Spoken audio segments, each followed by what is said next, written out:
recreating this Joy of Painting Season 1, Episode 1. And I really like this sky background. It looks really cool. So I want to try and recreate it with Sunburst Yellow, White, Key Lime Green, and what was the other blue? Spa Blue is the blue color. And this is a lot of layering with paint and gloss clear. And this is a delicate balance, though, to try to get that diffused look. It takes a lot of care because you don't want to put too much paint and gloss clear or you start getting a fisheye. Now, the thing about that is you could always cover it with a tree. And speaking of trees, he mixed a couple of colors that basically made purple. So I just used purple right out of the can for the shadows of the trees and the bushes below. I wasn't sure how this was going to look, but after it was done, I really liked it. I thought it was a really cool combination. And I started out using just this 1-inch bristle brush to get that tree-like shape.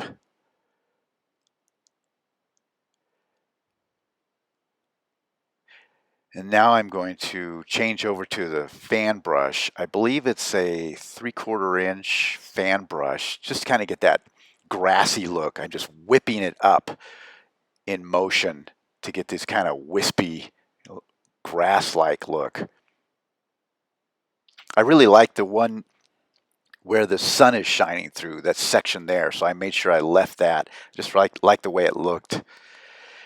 And I'm using the 2-inch brush, but it doesn't quite have the same shape that I was looking for that the 1-inch bristle brush did. It's a 1-inch straight brush. It's not a round.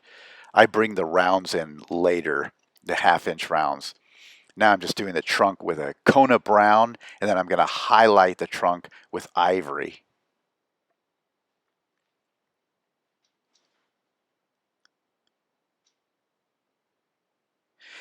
And the path, I'm using a fan brush with Kona brown and Ivory again. And I'll put the Ivory down, and then to get that skippy look, I'll bring in the knife and just kind of run it across it. It kind of gives it that stony, skippy look. Otherwise, it just kind of looks like this streaky look. I actually find it difficult to try to lay down the earth, structures, rocks and things like that with a knife because the spray paint is so thin.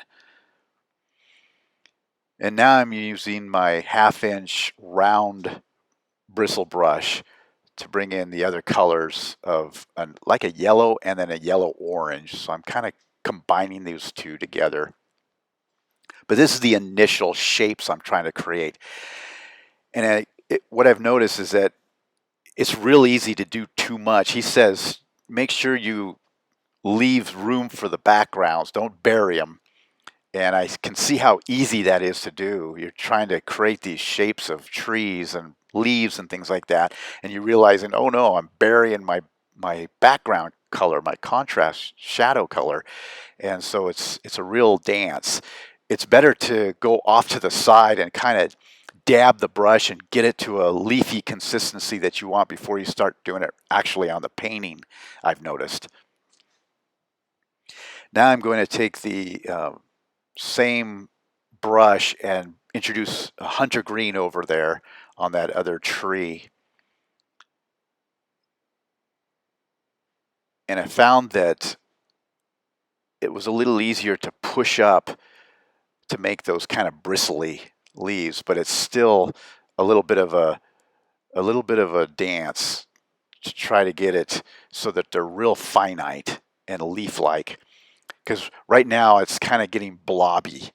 And so what I do is I go ahead and let it be blobby, and then I let that set for about 30 seconds or more, and then come back with a clean brush and just kind of stipple it.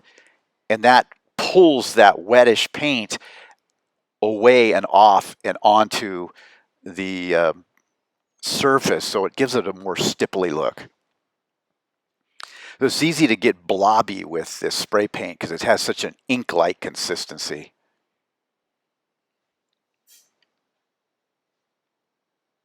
Now I'm bringing in the 1-inch stiff brush, and it's kind of giving me a little bit more of a branchy look, where it's kind of feathering it out away from the tree. So I'm just kind of experimenting with the brushes that I have.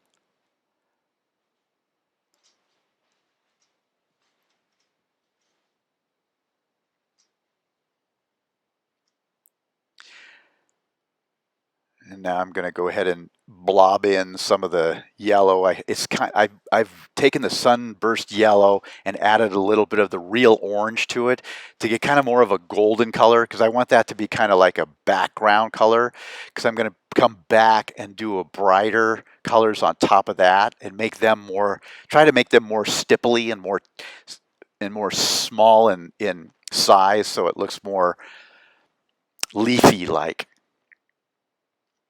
Branches are the same thing as the Kona brown. And now I've added actually white to the yellow, seeing how that was going to look. And I felt like it was a little too white, so I kind of added a little bit more yellow to that. It's a lot of back and forth play. This is brilliant blue and white, and what I've done is I've just sprayed a bunch of brilliant blue and white together, and then dabbed it in the white and dabbed it in the blue, and then pulling down, obviously. And I'm also bringing in gloss, because this dries so fast and I want to keep it wet so I can keep messing with it. I want to get the streaks that I'm looking for, and don't go horizontal like that. That was my mistake. I realized it works with oil paints, but it doesn't work very well with the spray paint method. It might later in another situation, but in this situation I felt like it was more a distraction. So I stayed with just a all vertical. Now I'm going to bring the landmass, the forward or forefront landmass, and I'm just putting that with a brush. I don't have much luck laying down the solid colors with the knife, with the spray paint, because it's just too fluid. The consistency is just too thin. So I found that laying it down with a brush first is just a lot easier for me. And I actually let this dryer set. I actually take a hair dryer to this, and then I come back with the highlight color for that skippy stony effect. And this is just ivory mixed with a little Kona brown, so it's not just pure ivory. It's like marbled a little bit. And what's nice about my table is I have a Lazy Susan under it, so I can spin it around and pull my knife towards me, which seems to be easier than trying to, you know, twist my wrist around. And this way I have much more control. And I felt like this came out pretty good. And so far that system seems to be working for me, with the laying down the dark landmass and then coming back with the highlight with the knife. It's really a finesse, this knife thing with that. It's because the paint's so thin, but it can be done. It just takes a lot of finesse and just kind of skipping it across the surface real lightly. Now it's the white highlight or waterline, and that's just pure white, and it's just a real fine line liner brush.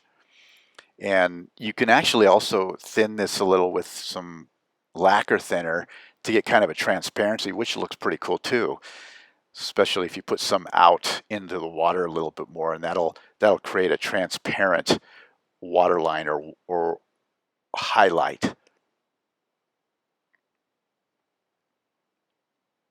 Yeah, I was pretty happy how the water turned out. I wasn't sure if I was going to be able to pull that off, but I thought it looked pretty good. Now I'm just bringing in some of the, what's that green called? Spring green. And just to get some green foliage on that landmass. And I felt like I kind of overdid a little bit. I would have liked to see more of the landmass visible. Um, and so, but it looks okay. I just kind of like the way the landmass looks, so I kind of felt like I covered up too more than I wanted to. So I'll lay this down, and then I'll come back with some more highlight colors, the yellows, sunburst yellow.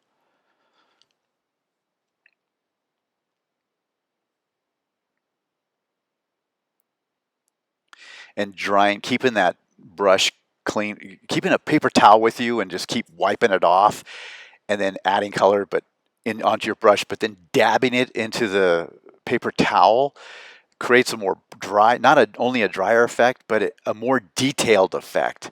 So you can get super fine speckles on there versus blobs. So that's what I was doing there. Is just I would dip my brush into the cup of paint, and then I would dab it onto the paper towel in my hand, and that's the way I could get a more finite, detailed speckles, which makes real teeny tiny flowers and leaves. And that's the 1/4 inch round bristle brush that I have in my hand now. So it's a real tiny little brush. Not tiny little brush, but a 1/4 inch. And that's what's getting me those kind of flowery like looks. And then I dry off my brush a little bit and then come back and do some more. Now I'm tackling that foreground tree.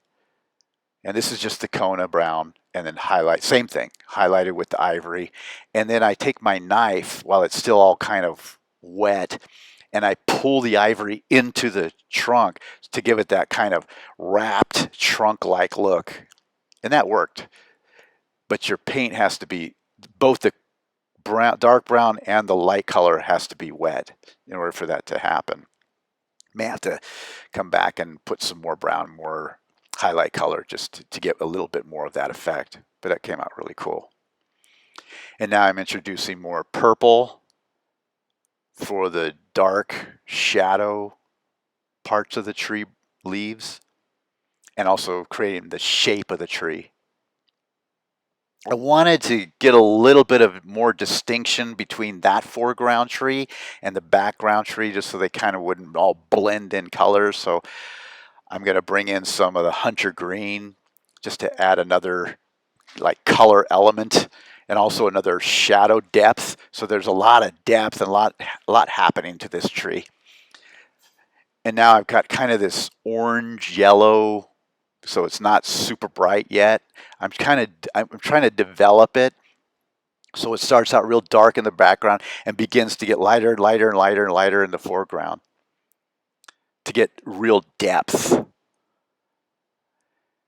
Now, I thought red would also differentiate between this tree and the tree background, so I just went ahead and added some of that too, just to create some contrast between the two. And then finally, I just bring in some of the yellow, which creates that highlight. And then that pretty much wraps this painting up.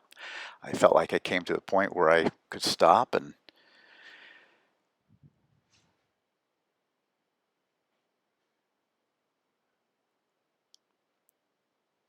so there you go. There's Bob's and there's mine. I hope you get a chance to do one of these paintings, and I want to thank you so much for watching. Take care.